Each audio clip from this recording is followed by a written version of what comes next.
بسم الله الرحمن الرحيم الحمد لله رب العالمين والصلاة والسلام على أشرف الأنبياء والمرسلين نبينا محمد وعلى آله وأصحابه وأتباعه بإحسان إلى يوم الدين أما بعد Аллахтың қалауымен алдыңғы сабақта Алла Субханала Тағаланың жалғыздығын және бар екендігін бекітетін дәлелдердің бірін оқып біттік.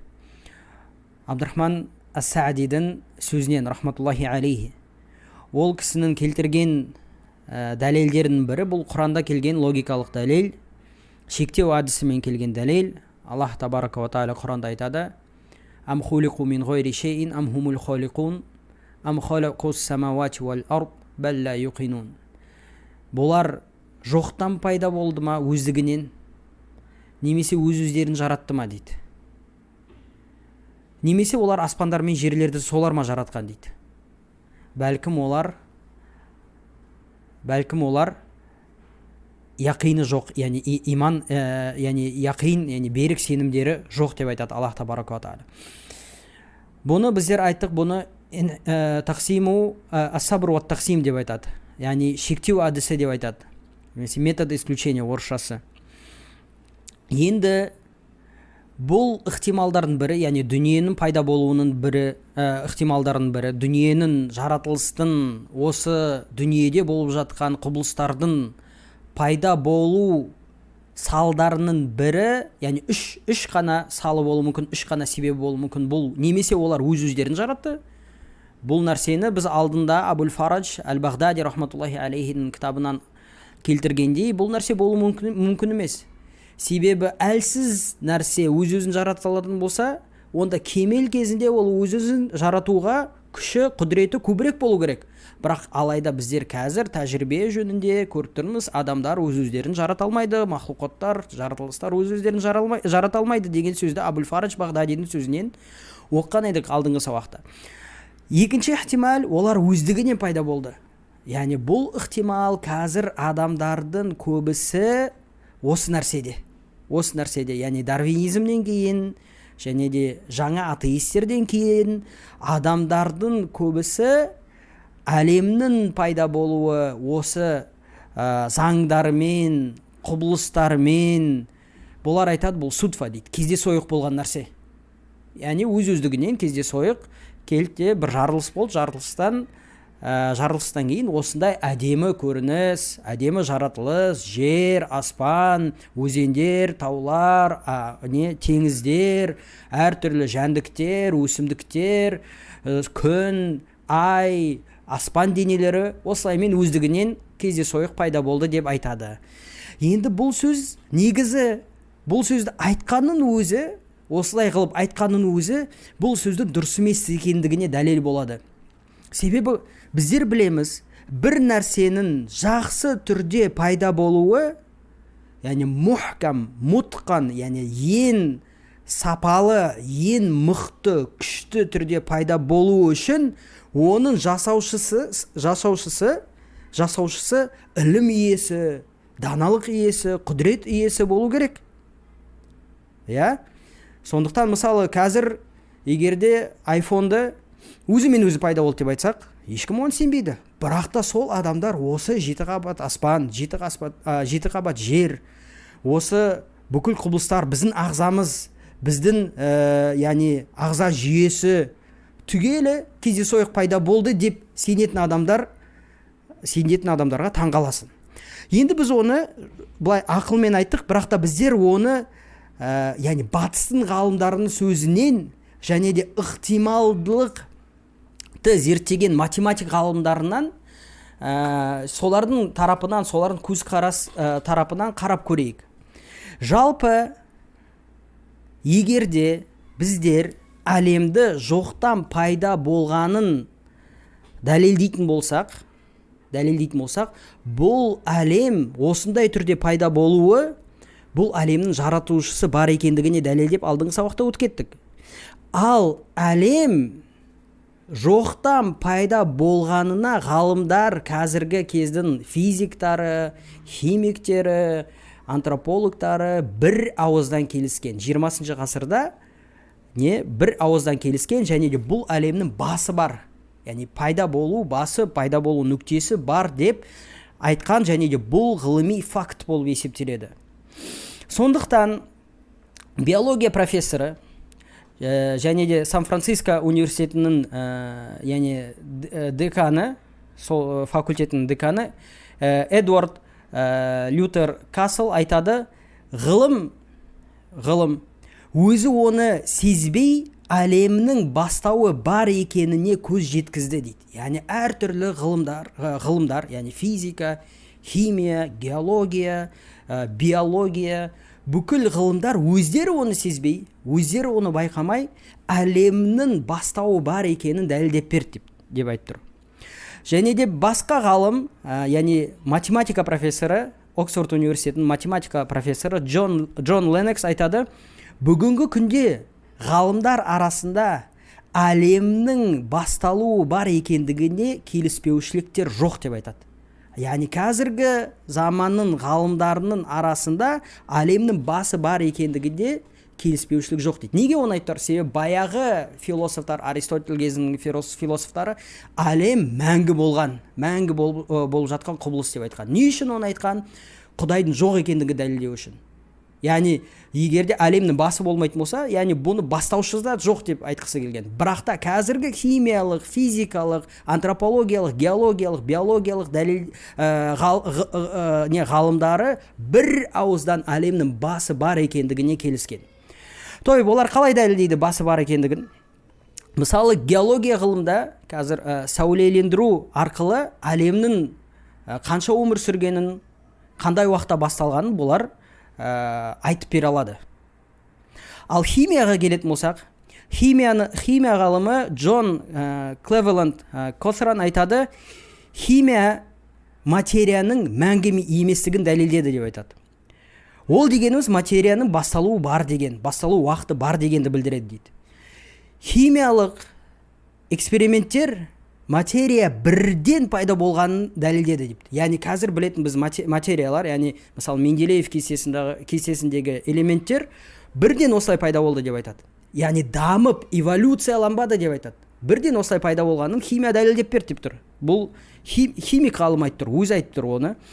Арғара айтады, яғни бұлар жаңағындай материя бірден пайда болғанын химия дәлелдеді дейді. Және де ол жай дамып, яғни эволюцияланып пайда болмады деп айтыр.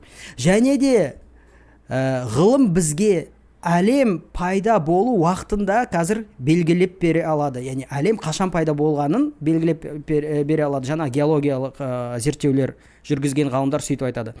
Соған сүйенсек деп айтыр, кім? Джон Клевеланд Котран, яғни химик ғалымы айтады, соған сүйенетін болсақ, бұл яғни материалдық әлем, біз көріп тұрған материалдық әлем жаралған деген сөз дейді. Яғни егерде әлемнің басы болатын болса, және де ол бір мезетте осылай пайда болған болатын болса, бұл деген сөз, бұл әлем жаралған деген сөз. Және де жаралғаннан бастап бұл әлем белгілі заңдарға бағынады деп тұр. Сондықтан кездейсоқ деген сөзді айтпасақ болады деп тұр. Яғни судфа, кездейсоқ болды, яғни әлем кездейсоқтан пайда болды деген сөзді айтпасақ болады. Сондықтан бұның бәрі жаратушының бар екендігін дәлелдейді деп жаңағы химик ғалым Джон Клевеланд Котран айтады. Енді астрономия ғалымдарына келетін болсақ, оларда әлемнің басы бар екендігін дәлелдеді. Қалайша? Олар күннің пайда болу уақытын белгілеген. Олар яғни шамамен 10 миллиард жыл бұрын пайда болды деп айтады өздері. Және де физиканың термодинамикалық заңдарына қарайтын болсақ, термодинамикалық заңдары қалай? Яғни бір дене өзінің яғни ыстығын суық денеге береді. Суық денеге береді да өзінің бірақта ыстығын сөйтіп жоғалтады деп айтады. Физика ғылымда термодинамикалық заңдары бойынша. Ал бұл суық дене қайтармайды дейді. Немесе өзінің суықтығын бермейді деген сөз. Ол деген не деген сөз? Әлем жаймен суық болып бітеді деген сөз. Ал әлем бітетін болса, оның басы болды деген сөз деп айтады. Ол физиканың термодинамикалық заңы бойынша осылай дәлелденген. Бұны физик ғалым сэр Джеймс Джинс айтқан екен. Және де физикада тағы да ғаламның кеңею заңы деген бар. яғни біздің ғаламымыз кеңейіп жатыр екен, жаймен кеңейіп жатыр екен. Оны бірінші Весто Мельвин Слайпер деген кісі 1913 жылы дәлелдеген. Содан кейін ол теорияны дамытқан Эдвин Хаббл деген кісі 1929 жылы бұл да осыны дәлелдейді. Яғни не деген сөз? Олар жұлдыздарды зерттейді. Жұлдыздарды зерттейді, сосын жұлдыздар бізден алшақтап баратқанын көреді. Бұны бірінші жаңағындай Весто Мельвин Слайпер көреді бірінші. Ал Эдвин Хаббл болатын болса, бұл жұлдыздар тек қана бізден емес, бір-бірінен алыстап жатқанын көреді. Бір-бірінен де алыстап жатқанын көреді. Яғни бұл не деген сөз? Біздің ғаламымыз, біздің әлеміміз кеңейіп жатыр деген сөз дейді.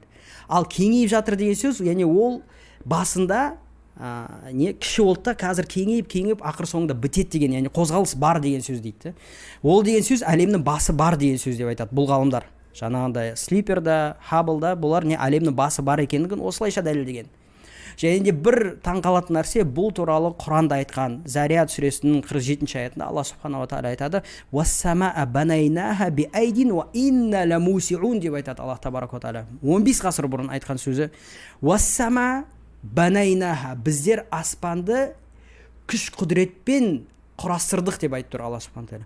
Ва инна ламусиун, және де біз аспанды кеңейтеміз деп тұр. Біз аспанды кеңейтеміз деп тұр. 15 ғасыр бұрын қазіргі 20-шы ғасырда ғалымдар дәлелдеген нәрсені Құранда айтылып жатыр. Яғни бұл расында бір таңғалдыратын нәрсе. Бұл неге дәлел? Ғаламның, әлемнің басы бар екендігіне дәлел. Ал біздер айтқандай әрбір басы бар нәрсенің бастаушысы бар. Әрбір жаралған нәрсенің жаратушысы бар. Әрбір істелген нәрсенің істеушісі бар.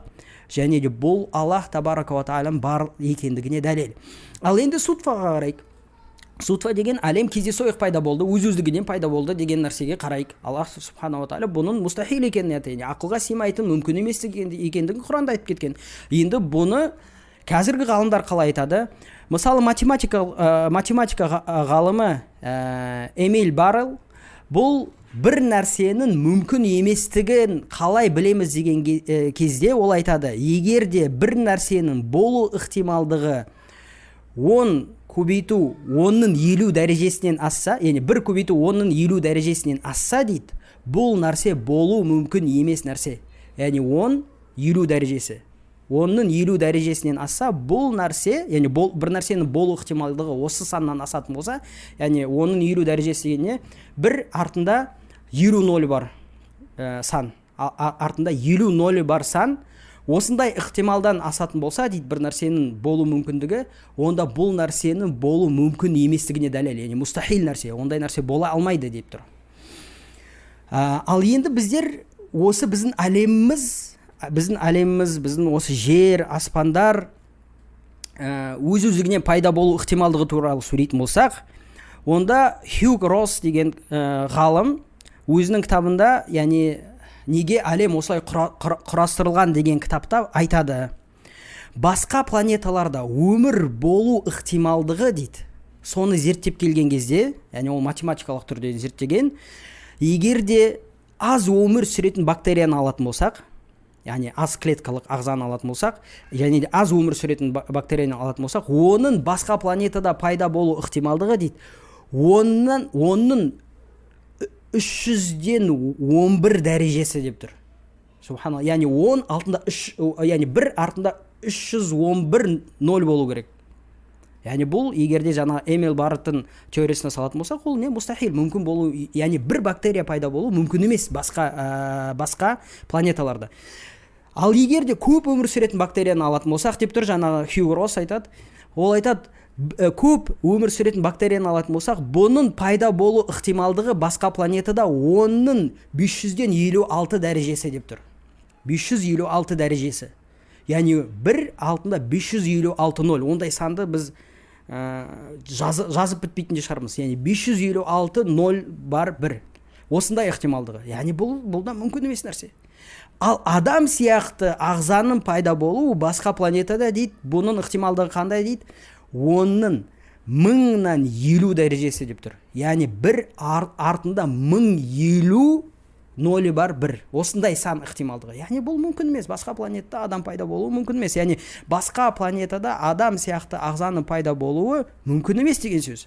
Сондықтан осы жерде де жаратылыстың пайда болу өз-өздігінен кездейсоқ пайда болу жаратушысыз ешқандай бір қозғаушы күшсіз пайда болу мүмкін емес. Бұл Хьюго Росстың сөзі. Енді біз Дуглас Аксты қарайық. Ол кісі биология профессоры, Кембридж университетінің биология профессоры Дуглас Акс айтады. Әрбір дене, адамның денесі неден тұрады? Ағза жүйесінен тұрады. Система организмов, система органов, ағза жүйесінен тұрады дейді. Ағза жүйесі ағзалардан тұрады. Органдардан тұрады. Ағзаның өзі ұлпалардан тұрады. Ұлпа деген ткань. Сол ұлпалар клеткадан тұрады дейді. Клеткалар молекулалардан тұрады. Молекулалардың ішінде атомдар бар. Атомдардың ішінде нутриенттер бар. Нутриент жаңа протеин, көмірсу және де май. Енді ол айтады, протеиннің кездейсоқ бір протеин, яғни қараңыз, бізде бір дене бар. Дене ағза мүшелерінен тұрады. Ағза мүшелері ағзалардан тұрады. Ағзалар ұлпалардан тұрады. Ұлпалар клеткалардан тұрады. Клеткалар молекулалардан, молекулалар атомнан, атомдар нутриенттерден тұрады. Нутриенттердің түрі бар. Сол нутриентті бір протеиннің кездейсоқ пайда болу ықтималдығы дейді, мүмкіндігі дейді. 10-ның 74 дәрежесі дейді. Яғни бір артында 74-0 дейді. Яғни бұл да мүмкін емес нәрсе. Яғни кездейсоқ пайда болу. Қараптан қарап. Ал бір клеткада ол бір протеиннің пайда болуы. Бір протеиннің пайда болуы осындай ықтималдық. Яғни 10-ның 74 дәрежесі. Ал бір клеткада, себебі біздер айттық, клетка неден тұрады? Молекулалардан, атомдардан, атомдар нутриенттерден тұрады. Енді сол клетканың ішінде неше протеин бар деп айтатын болсақ, 100 миллион протеин бар. Бір клетканың ішінде 100 миллион протеин бар. Ойлап көріңіз, енді бір клетканың пайда болу ықтималдығы неше болатындығын. Ал денеде неше клетка бар дейтін болсақ, шамамен 3,7-ні 10-ға көбейтеміз да, сол 10-ның 18 дәрежесіне көбейтеміз. 10-ның 18 дәрежесіне көбейтеміз. Яғни 3 миллиард немесе одан да көп, 370 миллиард клетка бар екен. 370 миллиард клетка бір денеде бар. Яғни енді сондай дененің пайда болу, кездейсоқ пайда болуының ықтималдығы тіпті мүмкін емес деп тұрмыз. Бұны не?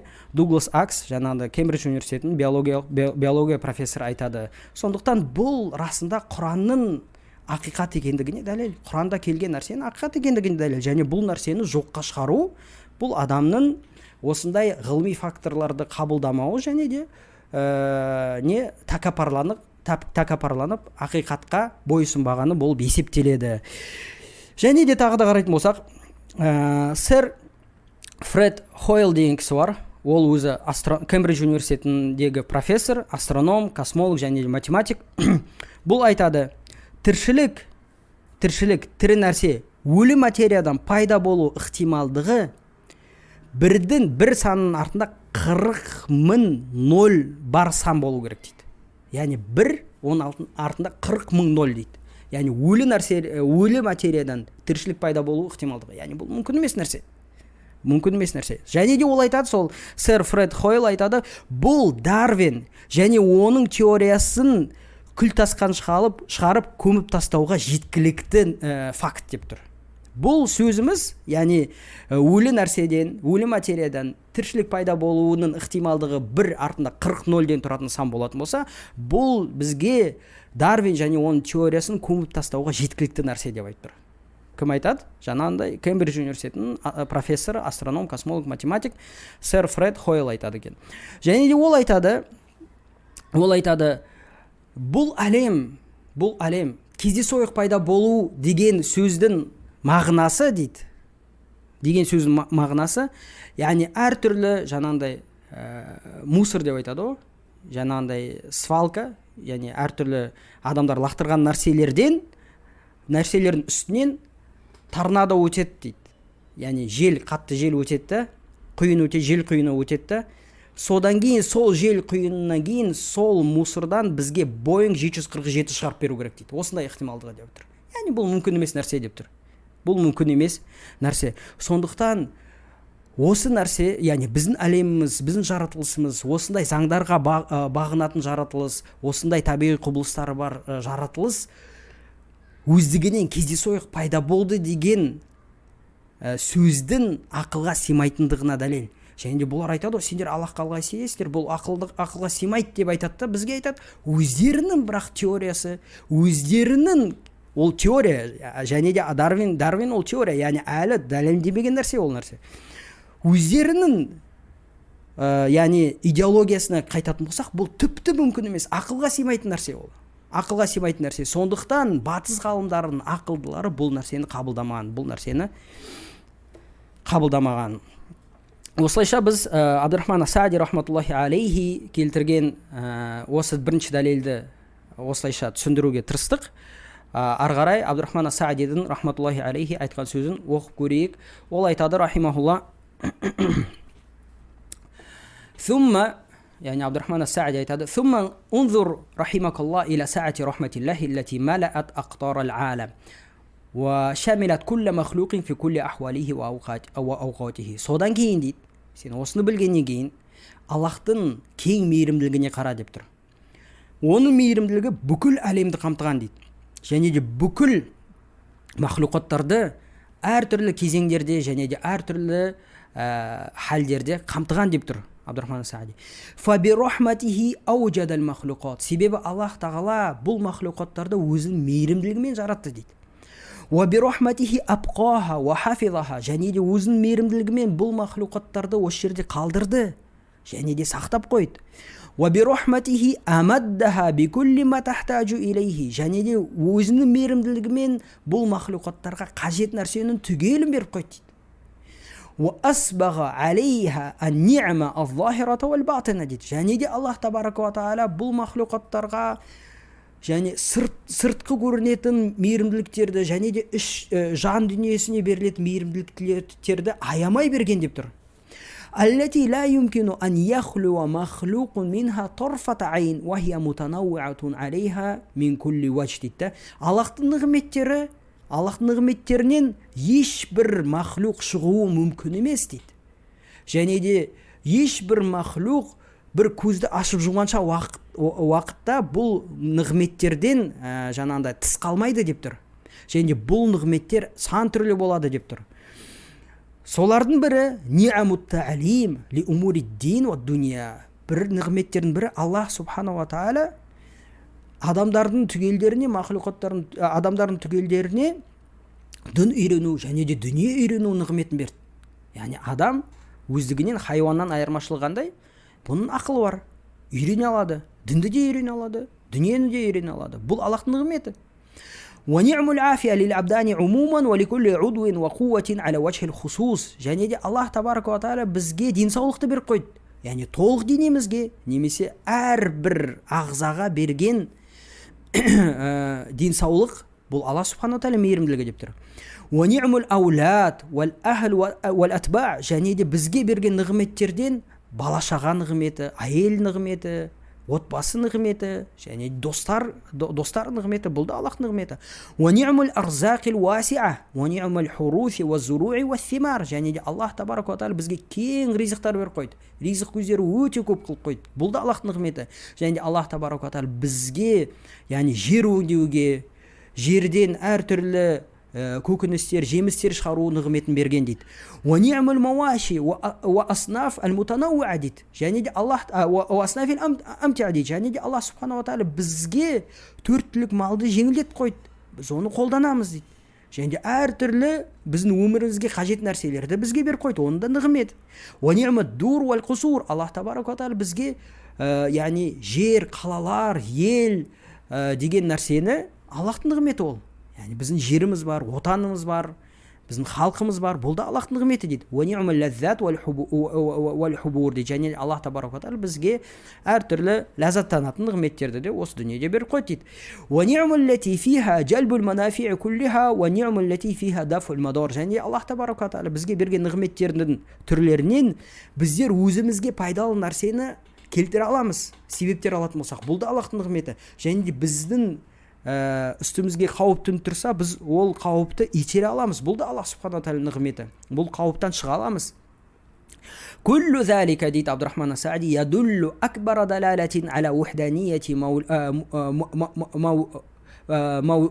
موليها ومسديها والمتفضل بها وعلى سعة كرمه ووجوب شكره والخضوع له وإخلاص العمل له ديت. Bunun түгелі бізге үлкен дәлел, ең үлкен дәлелдердің бірі болады. Не нәрсеге? Бұл нығметті берушіге және бұл нығметті бізге сыйлаушының жалғыздығына осы дәлел болады. Және де бұл сыйлаушының, яғни Аллах табарака ва тағаланың жомарттылығының кеңшілігіне дәлел болады. Және де біз оған шүкір қылу міндеттіміз, соған дәлел болады. Және де оған бойсыну керек, және де оған ықыласты түрде тек қана оған ғана құлшылықты арнау керек деп Абдурахман ас-Саади айтып тұр. Және де одан кейін келесі аяттарды келтіріп тұр. Афаман яхлуқу каман ла яхлуқ. Жарататын Аллах жаратпайтын махлуқаттармен бірдей бола ма деп тұр. Басқа аятта Аллах табарака тағала айтады: "Ва ма бикум мин ниъматин фа мин Аллах". Сендерде болған нығметтердің түгелі тек қана Аллахтан дейді.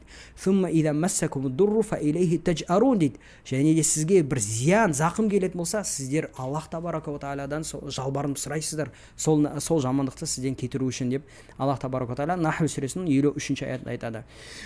Яғни бұл түгелі расында бұл нығметтердің барлығы бұл манағы далилул хидая, яғни біз алдыңғы аптада өткен дәлелдің бір түрі. Яғни далилул хидая деген Алла субхана ва тағала әрбір махлуққа, әрбір жаратылысқа өзінің тіршілігіне керек, қажет нәрселерді беріп қойғаны. Келесі Абдурахман ас-Саади айтады: "Сумманзур ахуалал муттаррин ал-вақиин фил махалик вал мушрифин аля ал-ахтар вал баисин мин фақрихим al-mutqi' أو مرضهم الموجع وكيف تضطرهم الضرورات وتلجئهم الحاجات إلى ربهم وإلههم". Содан кейін деп тұр шейх Абдурахман ас-Саади, қиыншылыққа түскен адамдардың халін қара дейді. Зерттеп көр, ойланып көр деп тұр. Және де әртүрлі қиыншылыққа түсіп, әртүрлі кедейшілікке түсіп, және де әртүрлі ауруларға түскен адамдардың ахуалдарын қара дейді. Не үшін дейді? Ахуалдарын қара деп тұр. Не үшін дейді? Себебі бұл ахуалдар, бұл жамандықтар, бұл қиыншылықтар, бұл аурулар оны не нәрсеге итермелейді дейді? Не нәрсеге итермелейді? Өзінің Раббысына, Құдайына, жаратушысына, және де яғни Аллахқа жалбарынуға итермелейді дейді. Яғни бұл нәрсе біздің фитрамызда бар нәрсе. Фитра туралы әлі де сөйлейміз иншаллаху тағала. Яғни фитра дегеніміз бір табиғи инстинкт. Қиыншылыққа түскен адам өздігінен басқа осындай жамандықтан, қиыншылықтан шығатын жолды таппаған адам тек қана бір себепті табады. Ол Аллахқа жалбарыну. Бұл нәрсе бүкіл адамның жүрегінде, бүкіл адамның фитрасында, инстинктінде бар нәрсе. Соны ойланып көр деп тұр Абдурахман ас-Саади. دعينا مفتقرين وسائلين له مستعطين ديت فيجيب دعواتهم ويكشف كرباتهم ويرفع ضروراتهم ديت. Олар осындай қиыншылыққа түскен кезде тек қана Аллахтан сұрайды. Тек қана Аллахтың алдында Аллахқа мұқтаж екендігін сезіп, Алла субхана ва тағаладан сұрайды, дұға қылады дейді. Сол кезде Алла субхана ва тағала оларға дұғаларына жауап береді, қиыншылықтарын шешіп береді. Және де бұлардың ауруларын және де бәлелерін бастарына көтеріп береді дейді Алла субхана ва тағала. Алейса фи хаза акбару бурханин аля вахданиятихи ва саати илмихи ва рахматихи ва дақиқи лутфихи ва аннаху малджаул халиқати куллиха. Бұл нәрсенің түгелі Аллах табарака ва тағаланың жалғыздығына, және де оның ілімінің және мейірімділігінің кеңшілігіне, және де оның мейірімділігінің қандай мықтылығына, және де бүкіл жаратылыстар оған ғана мұқтаж екендігіне дәлел емес па дейді. Ең үлкен дәлел емес па осы нәрсе, егер ойланып көретін болсақ дейді.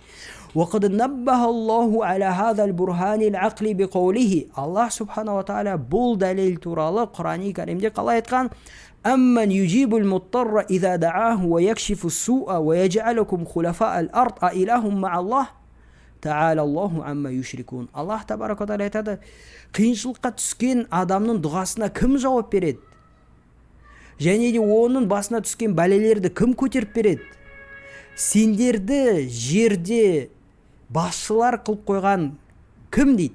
А илаху ма'алла, Аллахтан басқа құдай ма? Аллахтан басқа құдай осы нәрсеге құдіреті жете ма деп тұр. Та'алаллаху амма юшрикун. Аллах табарака ва тағала бұлар серік қосып жатқан, Аллахқа серік қосып жатқан нәрселерден Аллах пәк деп тұр. Яғни адамдар осыны біліп тұр. Дұғаларға жауап беруші Аллах, бәлелерді бастан кетіруші Аллах. Адамдарға осы жерде өмір сүруге мүмкіншілік беріп қойған Аллах екенін біледі. Неге олар Аллахтан басқа біреуден сұрайды? Неге олар Аллахтан басқа біреуге құлшылық қылады деп Аллах субхана тағала Аллаху амма юшрикун деп тұр. Аллах бұлардың серік қосып жатқан нәрселерден пәк деп тұр. Басқа жерде Аллах субхана тағала айтады Құранда: «Лаин анжайтана мин хази ланакунанна минаш шакирин, фаламма анжахум идахум ябғуна фил арды биғойрил хақ». Адамдар қиыншылыққа түскен кезде қандай дұға қылады Аллах субхана тағалаға? Сен бізді осы қиыншылықтан шығарсаң, біздер саған шүкіршілік қылушылардан боламыз деп дұға қылады Аллах субхана тағала. Ал Аллах бұларды қиыншылықтан шығарғаннан кейін бұлардың халі қандай болады? Бұлар жерде ақысыз зұлымдық жасап жүреді. Жерде ешқандай әділетсіздікпен, яғни жерде әділетсіздік жасап жүреді деп Аллах субхана тағала айтады. Яғни бұл не деген сөз? Қиыншылыққа түскен адам қанша әділетсіз болсын, қанша күнәһар болсын, қанша діннен алыс болсын, бәрібір қиыншылыққа түскен кезде ол Аллахтан сұрайды. Бірақ Аллах көмектескеннен кейін оның бәрін ұмытады да қайтадан өзінің әділетсіздігіне, күнәсіне қайтадан бата береді деген сөз осы аяттан түсініледі. وهذا النوع деп айтады Абдурахман ас-Саади, هو تخليص المضطرين قد شاهدته الخليقة بأعينهم ورأوا من الوقائع ما لا يعد ولا يحصى وهذا يضطرهم إلى الاعتراف بالله وبوحدانيته деп тұр.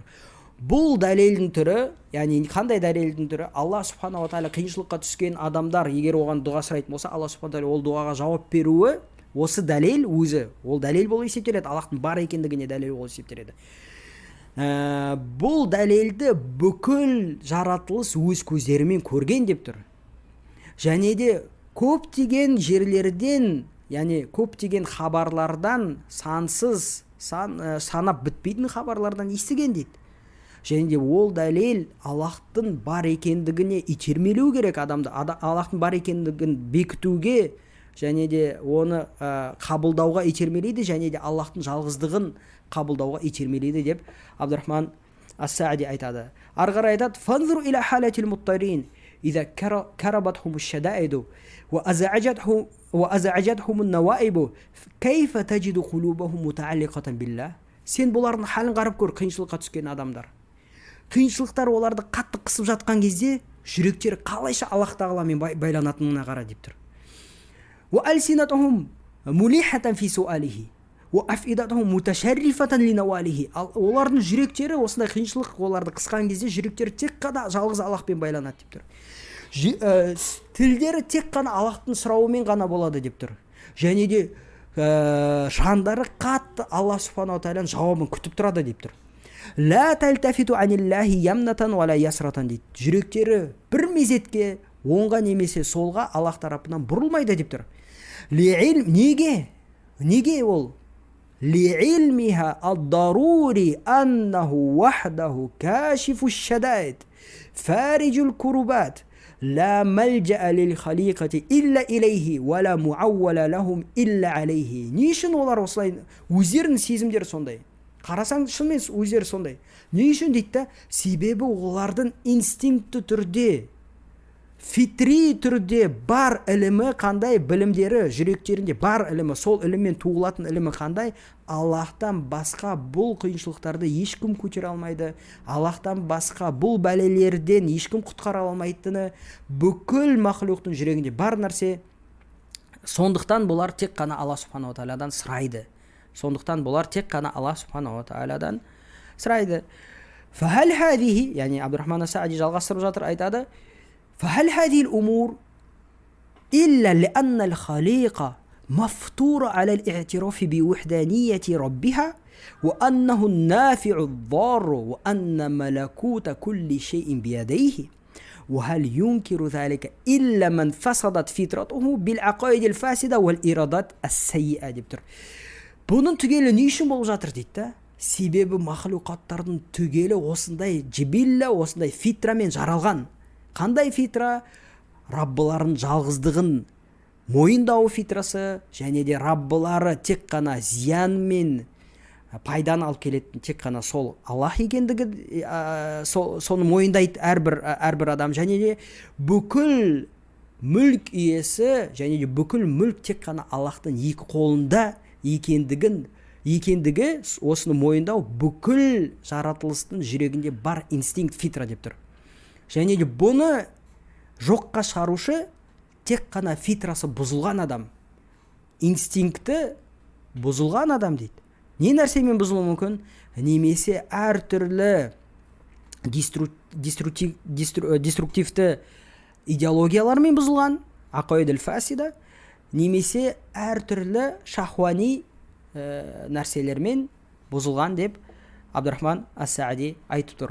وانظر إلى فقر الخلائق إلى ربهم في كل شيء فهم فقراء إليه في الخلق والإيجاد وفقراء إليه في البقاء والرزق والإمداد وفقراء إليه في جلب جميع المنافع وفقراء إليه في دفع المضار. және де адамдардың қандай мұқтаж екендігін қара дейді. Мақлуқаттардың Раббыларына қандай мұқтаж екендігін қара. Қаншама адам бай болсын, қаншама денсаулығы мықты болсын, қаншама қасында туыс-тумаластары, достары, көмектесетін адамдары болсын, бәрібір ондай адам өзінің Раббысына қажет екендігін сезеді дейді.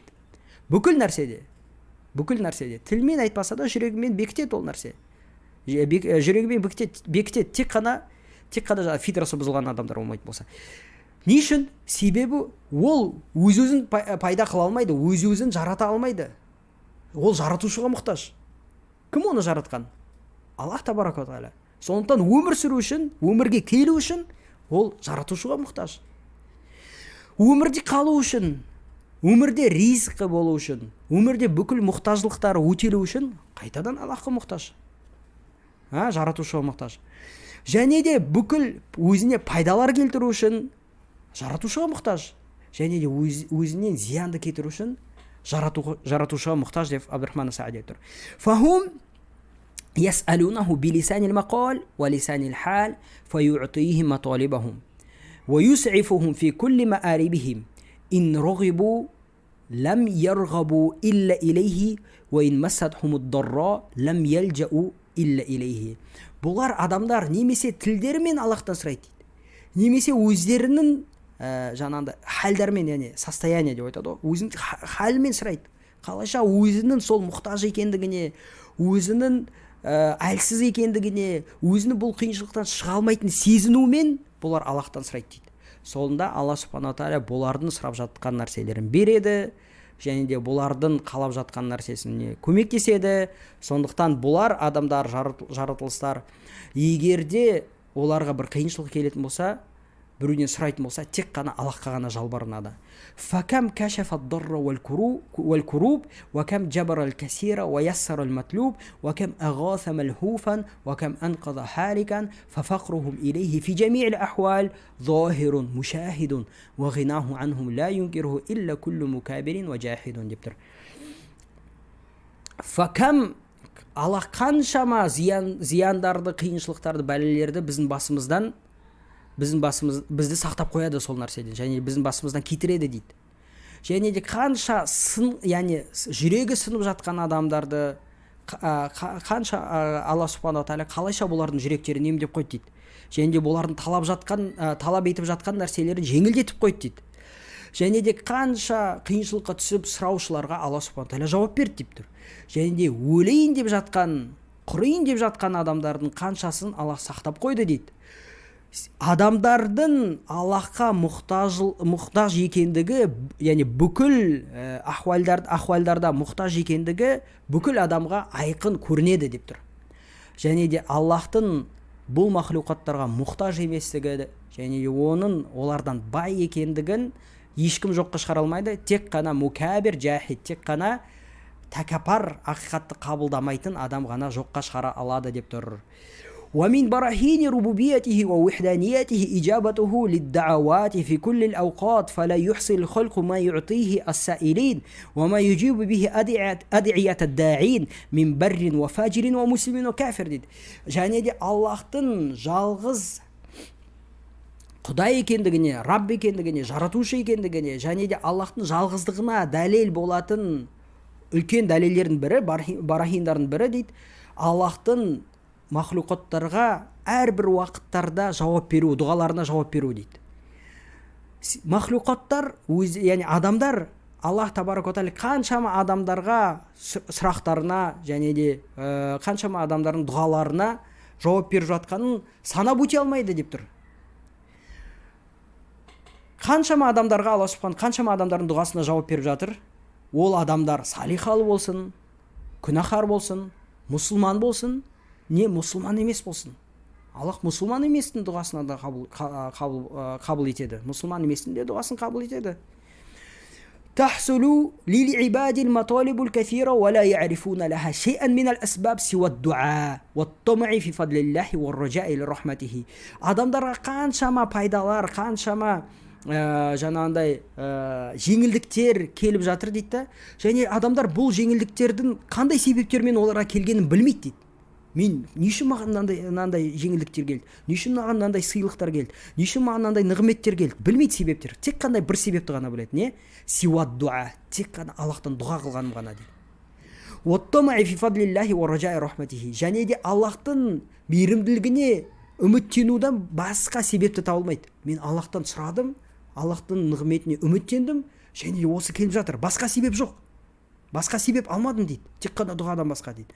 Және де бұны қанша көріп жатырық біз. Қанша көріп жатырық, және де үлкен ағалар да қаншама үлкен жетістікке жеткен, жаңағындай бизнеста жетістікке жеткен адамдар да ол нәрсені біледі. Аллахтан сұраймын дейді. Аллах береді дейді. Ол сезеді ол нәрсені. Және де әрбір адам оны сезеді. وهذا برهان مشاهد في كل الأوقات لا ينكره إلا مباحث جاحد. Және бұл дәлел әрдайым адамдардың көзінде айқын болатын дәлел дейді.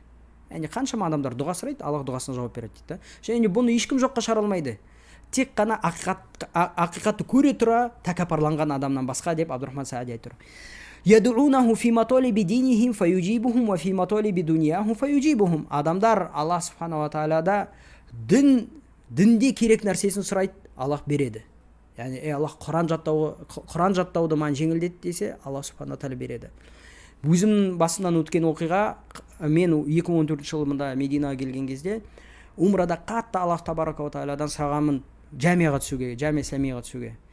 2014 жылы майда келдім. 2014 жылдың сентябрінде маған жамияға түстің деген жауап келіп тұр. Жамияға түстің деген жауап келіп тұр. Яғни бұл бір ғана мысал, онда мысалдар көп, тек қана менде емес, бүкіл адамдарда ол мысал бар. Дүниедегі нәрселерін сұрайды дейді Абдурахман Саади, Аллах субхана тағала жауап береді дейді. Сондықтан Бақара сүресінде Аллах тағала дейді: "Фаминан наси ман яқулу раббана атина фид дуния ва ма лаху фил ахирати мин халақ, ва минхум ман яқулу раббана атина фид дуния хасана ва фил ахирати хасана ва қина азабан нар, улаика лахум насибун мимма касабу" дейді. Адамдардың арасында былай дұға қылатындар бар дейді. Ей Раббым, маған осы дүниеде берші деп сұрайтындар бар дейді. Бұларға ақырет күні ешқандай бір несібе болмайды деп тұр. Ал адамдардың арасында қандайлар бар дейді. Ей Раббым, маған осы дүниеде жақсылық бер, және де ақырет күнінде де жақсылық бер, және де мен тозақ азабынан құтқар деп дұға сұрайтындар бар дейді. Фаулайка лахум насибун мимма касабу. Осыларға несібе осы дүниеде де, арғы дүниеде де бар деп Аллах табарак ва тағала айтады. Сондықтан бұл дұғаға жауап беру дегеннің өзі үлкен Аллах бар екендігіне дәлел болып есептеледі. Және де бұны адамдар сезеді, мұсылман болсын, мұсылман емесі болсын, салихалысы болсын, күнәһары болсын, бүкілі сезеді. Сондықтан дұғаны испат қылу, бекіту, дұғаның қабыл болуының испаты бекітілуі екі жолмен бекітіледі. Ол тәжірибе, яғни тәжірибе деген не? Өз басыңнан өткен оқиғалар. Қаншама сен өзің сұрайсың Аллах табарак ва тағаладан, Аллах саған береді. Бұның барлығы не? Тәжірибе дейді. Екінші хабар. Хабар деген не? Басқа адамдардан келеді. Мен дұға қылдым, Аллах қабыл етті. Мен дұға қылдым, Аллах қабыл етті. Қаншама адамдар келеді. Бұның және бұл хабарлар не? Мутаватир дәрежесіне жетеді. Яғни мутаватир деген не деген сөз? Яғни бұл адамдардың санын шектей алмайсың бір санмен. Сондықтан бұның түгелі өте қатты дәлел не? Дұғаның қабыл болатынына дәлел. Ал дұға қабыл болатын болса, яғни тәжірибеден өзің сезіп жатсың. Және де саған мутаватир хабармен келіп жатыр. Яғни саны шексіз хабарлар, саны шексіз кейстар деп айтайын ба, яғни адамдардың жағдайлары болып жатыр сондай. Олар айтады, дұға қылдым, жауап берді Алла субхана тағала дейді. Яғни дұға қабыл болып жатыр деген сөз ол. Егер дұға қабыл болып жатса, бұл жерде дұға қабылдаушы, дұғаға жауап беретін, білімді, құдіретті бір нәрсе бар деген сөз. Одан нәтиже қандай? Одан нәтиже қандай? Жаратушының бар, Аллах табарак ва тағаланың жалғыздығы және Аллах табарак ва тағаланың дұғаның қабылдап жауап беретіндігіне дәлел болып осы есептеледі. Баракаллаху фикум. Және де кейбіреулер айту мүмкін, осы жерде шубха, яғни күмән, біреулер айтады, қанша дұға қылдым, Аллах жауап бермейді дейді. Яғни содан кейін ал деп айтқысы келеді, яғни Аллах жоқ. Мен дұға қылдым, Аллах жауап бермейді дейді. Тойып, осындай структурада келген яғни логикалық гипотеза дұрыс па, дұрыс емес па? Жоқ, ол дұрыс емес. Неге? Себебі дұғаға жауап беріліп яғни дұғалар қабыл болып, оларға жауап келіп жатқандығы, бұл нәрсе неге дәлел? Дұғаға жауап беруші бар екендігіне дәлел болады. Алайда егер де кейбір дұғаларға жауап келмейтін болса, бұл дұғаға жауап беруші жоқтығына дәлел болу мүмкін емес. Яғни қалай? Мысалы, менде мысалы 1000 реал бар, 1000 реалым бар. Мен ол 1000 реалды, немесе айтайын 10.000 реалым бар. Мен 1000 реалымды алдым да 10 мискинге таратып бердім, яғни 10 кедейге таратып бердім. Бұл не нәрсеге дәлел? Менде ақша бар екендігіне дәлел, дұрыс па? Бірақ мен 10 мискиннің ортасынан өтіп, арасына ешкімге ақша бермесе, менде ақша жоқтығына дәлел ма? Бұл мүмкін емес. Түсінікті ма? Яғни мен біреуге ақша берсем, менде ақша бар екендігіне дәлел, бірақ мен біреуге ақша бермесем, менде ақша жоқ екендігіне дәлел емес. Дұрыс па? Яғни менің жомарт еместігіне дәлел болуы мүмкін, бірақ ақша жоқ екендігіне дәлел болуы мүмкін емес.